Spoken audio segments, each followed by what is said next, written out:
First off, I want to. I think the nation should be mourning the loss of any one of our citizens. I'm talking about the shooting death of the woman in Minneapolis yesterday by an ICE officer. I think it's very early to conclude what happened exactly. No one except the people there know. And let's be real, the protesters are going to tell you it was an absolute, he just shot it for no reason. The officers and anyone who is not a protester might look at it and say she drove towards the officer. So we really don't know yet. That said, there is no reason for people to be allowed to obstruct justice. If the local police force is not assisting ICE in keeping the peace, then you're going to have situations like this.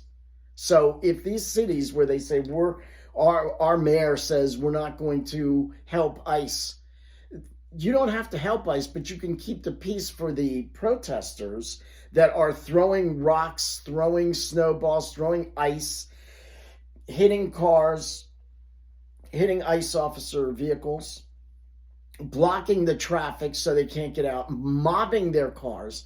This is not a civil society.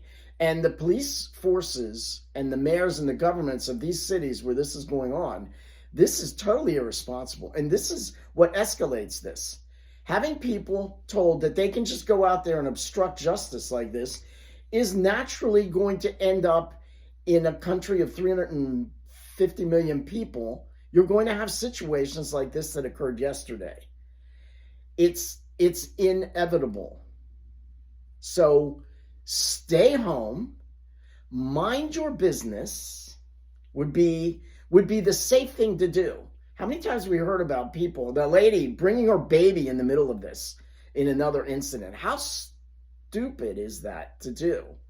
Mind your business. If you're not a police officer, if you're not ICE, if you're not the person who is being detained, then you have no business really being there. If you want to complain, complain. But getting in front of officers, pushing officers, surrounding their cars, I'm pretty sure this is illegal. And if the police force in the areas where it is were doing their job, they would enforce the peace. They would not allow people to hit officers or impede officers doing their job. So this has got to stop. And this is ultimately how this incident happened.